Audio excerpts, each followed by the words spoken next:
entertaining digital education.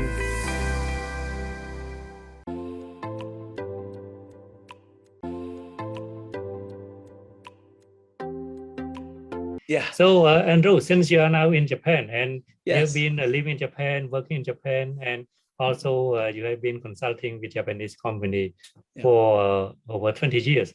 Is that Yes. correct? 30. And so 30 years. Yeah. Yeah. So I think you have learned a lot about that, about innovation that had been happening in Japan. Also, you understand from the context of culture in Japan as well. How you can see, and can you bring up some example of Sure. the real case that you have experience with the Japanese company about innovation, how they do it, and the process that they do it. Yes. Well, I'd be happy to. I haven't watched as much of the process itself with our client companies, and I'll tell you why. So Japan, as much as we see them from the outside, I think Japan was living of the idea of being very innovative or creative came from a while back. I mean, the Sony Walkman. The Sony Walkman was the clear example of, oh my God. And that was when Sony and Japan were going up. Now we've had 3 decades in Japan. The 3 decades I happen to be here, they've called the lost decades, is what they called it, because of the stagnant stock market and stagnant economy, interest rates at negative or zero.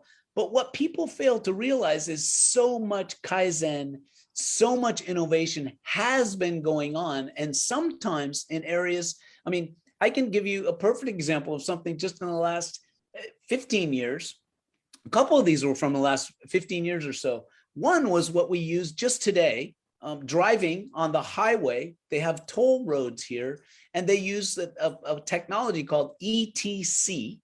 And this was introduced by the Japanese government, and now they're aiming to expand this all over Asia. They hope to, where it's an automatic, it's like a debit card that is connected to your automobile, to your car, and then goes to the toll wherever you go to pay the toll. So you don't have to take out any money. You don't have to use any car. There's no pick. It just goes right through, right? Now, this is something didn't exist a few years ago, and now it's almost most of the lanes are set up for that kind of thing. And that was through Mitsubishi Heavy Industries, of all people.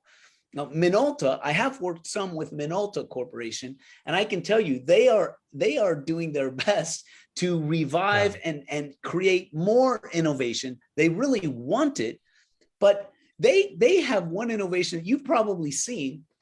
This, have you heard of the selfie stick? So, the stick that you put on your phone so that you can take a picture farther out. I mean, I would never imagine that Japanese would have created that, because first of all, I thought Japanese are shy. They don't want to take too many of their pictures, but they create, maybe it was out of not wanting to ask so many people to take their picture, right? Instead of having to ask someone, they create this stick. Now that was Minolta. That was Minolta. They created this thing called a selfie stick. So Minolta is the pioneer in developing this stick, right? Exactly. That was Minolta. And the third one, now these two other innovations might make your viewers laugh a little bit, but Japan is pretty obsessed with hygiene and some body functions like the toilet. Now, the Japanese created back in the 80s this washlet, Toto Corporation, where it's a toilet that instead of using, you don't even need toilet paper because they use it's like a shower bidet, right? For men and women, and has a heater and heated seats and a dryer and all of these things. And it's all over. I mean, this Airbnb, tiny little apartment, they have one of these. It's in most homes now. And the second one, even funnier, I don't know if you've seen this, but in some parks here in Tokyo, they've created a see-through public restroom.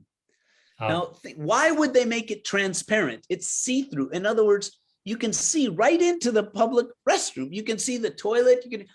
The reason is they want it transparent when no one is inside.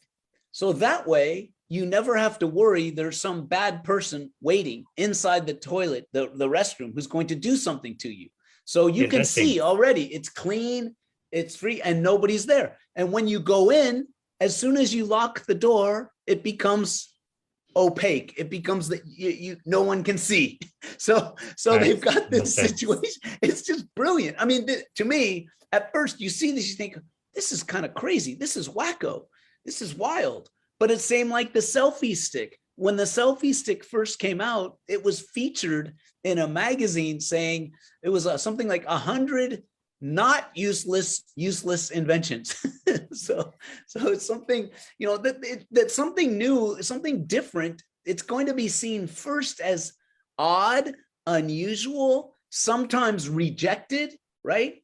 So the most important thing, I don't know, I assume you were going to ask something about this, because inside the company, that's the thing that you need to have. You need the leadership of a company to say, we know not all these ideas will work, and many might sound strange, but we invite them. We're encouraging people to make mistakes and try new things. And we don't expect everyone to work perfectly, but we want to have a culture, a habit, as I think we were talking about before, having a habit of really taking new risks, right? Yes. Taking risks for something new.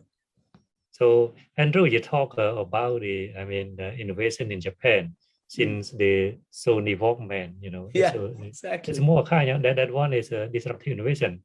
And then Sony Walkman had been disrupted by the iPod of Apple, right? That's when Steve Jobs returned to Apple. The difference, the difference between having 12 songs with you at any time and having all the songs on the planet. Because even the iPod, right, gets disrupted. Luckily, he put it into the iPhone, right? Yeah. Connected. So that was an innovation. The invention maybe was the iPod. But the innovation was, let's put the iPod and a telephone and a camera all together, because now you have Spotify, right? Or whatever app you're using. Now you have all the music, not just your music, all the music. So this that's disruptive. That's disruptive. Yeah.